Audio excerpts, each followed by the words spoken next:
ஐயா, என் காட்டுக்குள்ளே வர்றவன் நேர்மையா இருந்தாலும் துரோகியா இருந்தாலும் அவன் சாகணும். வீரப்பனின் குரலில் கொலை வெறி தாண்டவமாடியது. சந்திரன் குழுவினர் மெதுவாக பூச்சமரத்துக் கணவாயை அடைந்தனர். அது இருண்ட அடர்ந்த பகுதி. திடீரென முன்னால் சென்ற கான்ஸ்டபிள் ஒருவர் தரையில் புதைக்கப்பட்டிருந்த ஒரு பொருளை தட்டிவிட்டார்.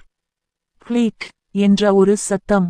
சந்திரன் உறைந்தார். நிலக்கண்ணி வெடி. எல்லாரும் பின்னாடி போங்க. ஆனால் நேரம் இல்லை. வீரப்பன் துப்பாக்கியை உயர்த்தினான்.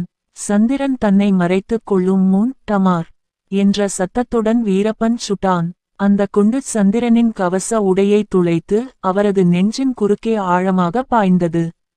சந்திரன் ஒரு அலறலுடன் கீழே விழுந்தார். அவரது கவசம் கூட அவரை காப்பாற்றவில்லை. வீரப்பனின் குண்டு அவ்வளவு சக்தி வாய்ந்தது. சந்திரனின் குழுவினர் கண்ணிவெடி பயத்தில் பின்வாங்கத் தொடங்கினர். வீரப்பன் சிகரத்தில் இருந்து இறங்கி சந்திரனின் அருகில் வந்தான். சந்திரன் இரத்த வெள்ளத்தில் கிடந்தார். அவர் உயிருடன் இல்லை என்பதை வீரப்பன் உறுதிப்படுத்தினான். அப்போது வீரப்பன் சந்திரனின் காதில் கிசுகிசுத்தான். நீ ஒரு நேர்மையான அதிகாரி. ஆனா என் காட்டுல பணம் மட்டும்தான் பேசும்.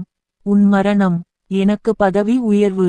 வீரப்பன் சந்திரனின் கழுத்தில் இருந்த தங்கச் சங்கிலியை எடுத்தான். அது ஒரு அடையாள பொருள் போல.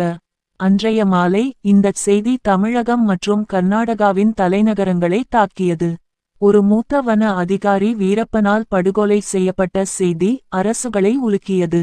ஊடகங்கள் வீரப்பனை மிருகம் என்று வர்ணித்தன. ரங்கநாதன் இந்தச் செய்தியை கேட்டு மேசையில் இருந்த கண்ணாடியை ஆத்திரத்தில் உடைத்தார். சந்திரன் சாருக்கு கவசம் இருந்தும் என்ன பிரயோஜனம்? வீரப்பன் குறி வச்சா ஒரு போதும் அது தவறாது.